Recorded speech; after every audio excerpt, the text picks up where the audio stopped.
Hi everyone, this is Grandmaster Eugene Perelshteyn, and together with chesslecture.com, I'd like to welcome you to today's video. Now today I want to show you a great game by one of the top American Grandmaster, Jeffrey Xiong. He is no longer a spring chicken in the US Chess Championship. He is one of the top players, and in this game he absolutely destroys Hikaru Nakamura's pet Pirc Defense. The Pirc is quite an annoying opening. Black has many different ideas, white has a lot of different setups, but what I want to share with you is how Jeffrey has been using more or less the same setup against the world's top players with great success. All right, let's take a look at this game.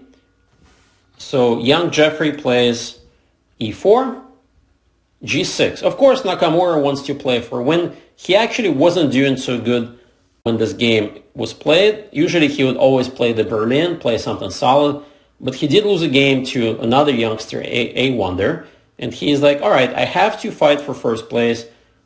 I'm, one of the top 3 favorites to win the tournament. I have to do something. So he plays the modern move order, which quickly transposes into the Pirc with this knight f6, knight c3, bishop g7, bishop e3, c6. And all of these moves are more or less autopilot moves for white, but I really like what Jeffrey does next. Simply queen d2, b5, bishop d3. Notice how he allows black to execute all the main ideas. c6 prepares b5. He doesn't care, guys. He has a very specific plan. Whenever the pawn reaches b4, now that the pawn is protected here, he's going to play knight e2, knight g3, keep the center rock solid, and then he's going to use black's pawn storm on the queen side against black himself, meaning that the pawns are going to be too weak, they're going to create weak squares, and white is going to come crashing through on the queen side himself. Very simple plan, and I like the pawn structure that you get here. It's very similar to a lot of closed Roy Lopez positions where black eventually ends up playing e5 and white usually has a knight transfer on g3. So let's take a look. Knight bd7, h3. h3 is just a good useful move in case knight g4 is coming in. And you're right, if you have a question like why wouldn't Nakamura play knight g4 earlier, my answer is probably this move is not really going to net him this bishop. After bishop g5, h6, bishop h4, bishop hides on g3, and that's the reason why Nakamura doesn't want to commit to this early. So he plays knight bd7, and h3 is just a generally useful good move. You could have played it earlier, I guess, if you were afraid of knight g4, but Jeffrey clearly was not. And the game continues with e5. So black is doing everything right. First, he is expanding on the queen side. Now he's hitting the center. And after d takes e, it feels like black has finally achieved pawn equality in the center. Neither pawn is better than the other pawn. But this is the type of position that Jeffrey excels in. White has a small but long-lasting advantage. And the reason is, guys, actually 2 reasons. One is compare the dark square bishop. This guy is biting his teeth on granite. The bishop on e3 is a monster. Second, with a4 coming up, black will either allow this or push this pawn, giving white more outposts, such as that c4 square, and probably undermining the b4 pawn with c3. So this is all part of Jeffrey's preparation, and he plays a4 immediately. b4, here comes the knight to g3. a5 has to be played. c3, excellent move undermining that queen side.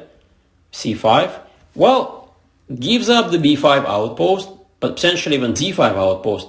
But it's kind of hard to give Nakamura an advice. If pawn takes pawn, okay guys, here Jeffrey could take with the queen, of course, but I kind of like pawn takes, giving himself potentially the b and the d files.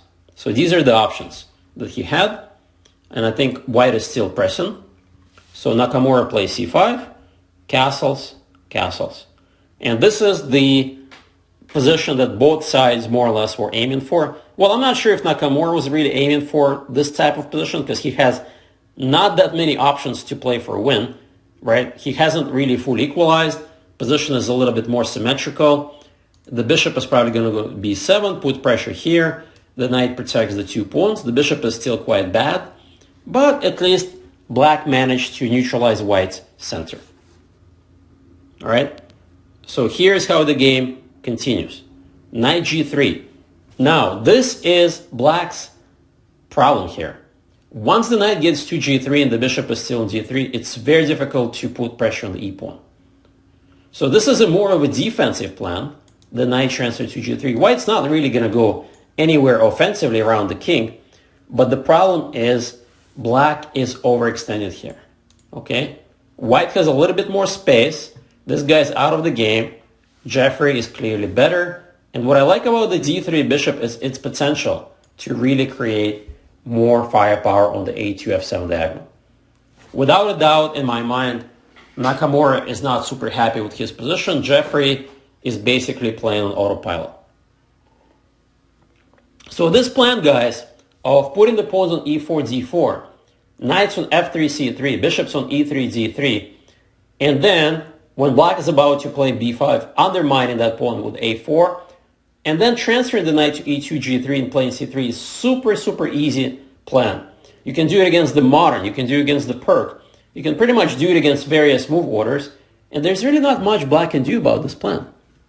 So let's see what happens next. So bishop b7, both sides finally finish their development, and simple move rook f to d1. White again has better mobility, and his rooks are coming in rather quickly. So queen e7, logical move to get out of any pressure, overprotecting 2 pawns just in case, and maybe even the f7 pawn in the future. So let's see if you can guess Jeffrey's next move. It doesn't seem like white has any clear path to advantage here. If it's black's turn, I think Nakamura is simply going to put the rooks on c8 and d8 and slowly either trade or neutralize white's rooks, right? If everything gets traded in the d file, black is happy.